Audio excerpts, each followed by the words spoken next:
Urusi imeionya Marekani juu ya kuongezeka kwa mvutano kati yake na Venezuela, huku ikisema kwamba mvutano huo unazidi kuleta matukio yasiyotarajiwa. Hii ni kwa mujibu wa msemaji wa ikulu hiyo Dmitry Peskov. Kuongezeka kwa mvutano kati ya Marekani na Venezuela kuna hatari kubwa na kunaweza kusababisha matukio yasiyotarajiwa, msemaji wa Kremlin alisema.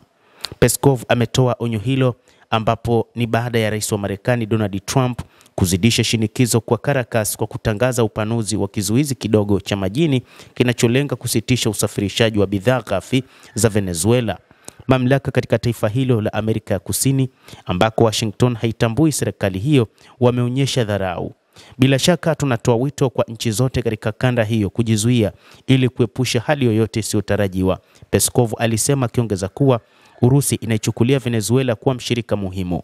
Hapo awali wizara ya mambo ya nje ya Urusi ilihimiza utawala wa Trump kuzingatia mbinu ya busara na ya kisayansi, ikionya kwamba makosa yanaweza kuwa kosa baya na kuzidisha hali hiyo ambayo inaweza ikasababisha kuwepo kwa vita kubwa katika eneo hilo, vita ambavyo havikuwahi kutarajiwa. Hata hivyo, katika siku za hivi karibuni, rais wa Marekani Donald Trump amekuja na madai kwamba Venezuela iliwahi kuiba mali, na hivyo wakati huu Marekani inazuia meli za mafuta za Venezuela kama sehemu ya kulipa kisasi, na hivyo imeeleza wazi kusema kwamba lazima ihakikishe inalipiza kisasi hicho.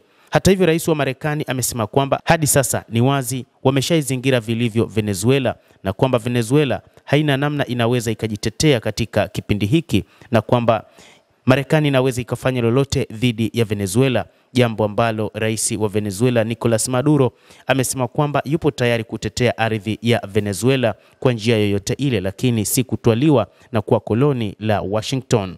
Rais wa Venezuela Nicolas Maduro alishutumu Marekani kwa kutaka kupindua serikali yake na kuigeuza nchi yake kuwa koloni, akikataa vitisho vya hivi karibuni vya Washington na vikwazo vya mafuta kama diplomasia ya ushenzi. Akizungumza katika hotuba ya televisheni, Maduro alisema Marekani ilikuwa inajaribu kulazimisha serikali ya vibaraka huko Caracas ambayo haitadumu hata masaa 47.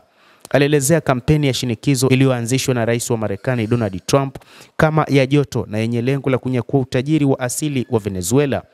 Alisema wanataka mabadiliko ya utawala nchini Venezuela, kulazimisha serikali bandia ambayo itakabidhi katiba, mamlaka na utajiri wetu wote na kuifanya nchi kuwa koloni. Maduro alisema hilo halitoweza kufanyika kamwe. China pia imetoa wasiwasi juu ya kuongezeka kwa mvutano kati ya Marekani na Venezuela.